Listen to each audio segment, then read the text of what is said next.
avoir un club, c'est un, mais avoir une équipe nationale, c'est autre chose. Ouais. C'est pas du tout la même chose. C'est pas la même chose. Ici, on a affaire à des égaux. Pas plus. Dans les équipes nationales, que tu le veuilles ou non, il y a toujours le problème d'ego. Alors, si vous n'arrivez pas à gérer, si vous n'avez pas le caractère pour gérer cet ego, vous risquez de ne pas faire de résultats. Mais plus grave, Joe, c'est que nous avons laissé ce qui a fait la force de tous les pays de sport. Ce qui fait leur force, c'est le scolaire. Il n'y a plus de scolaire, il y a plus de scolaire au Sénégal. Allez à Abidjan, vous avez présenté Abidjan. Allez voir des installations qu'il y a à Abidjan. Allez à Bambo. Si on vous montrait ce qu'il y avait à Bambo et ce qu'il y a actuellement.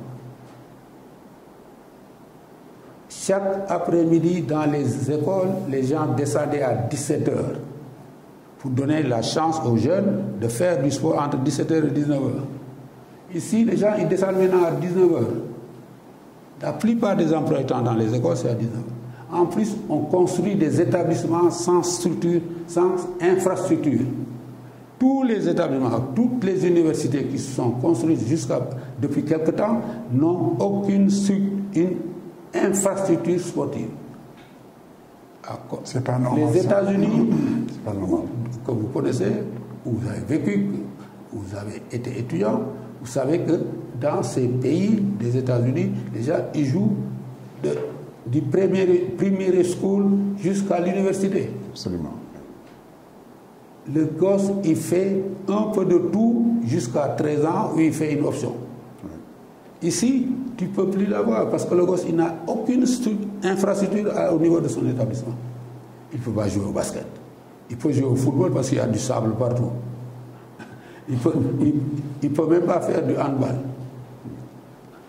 Donc, il y a un problème. L'État a abandonné la politique sportive à l'école. Les clubs ont abandonné la formation du joueur dans les clubs. Conséquemment, l'élite devient de plus en plus, m'excusez du terme, de plus en plus moribonde. L'élite, on ne peut pas sécréter une élite de grande prix si on n'a pas une base large. La base large, c'est l'école. C'est là où tu trouves des milliers de jeunes qui peuvent faire du sport. Après l'école, c'est les clubs. Ouais. Le gosse, il quittait l'école pour aller jouer dans le club. Maintenant, c'est les clubs qui fournissent des joueurs à des écoles pour soi-disant faire un championnat scolaire. Je veux bien, je n'ai rien contre l'IPG, je n'ai rien contre, comment ça s'appelle, l'école qui est à Mermoz, là, je ne sais pas, truc. IAM. Je mets une équipe en place. Une équipe d'où viennent les joueurs, ce n'est pas l'école qui forme les joueurs, c'est l'école qui va chercher les joueurs dans les clubs pour les intégrer non. Donc, la politique sportive est en faillite. Et ça dépasse une fédération. Oui, c'est un problème d'État. C'est un problème d'État.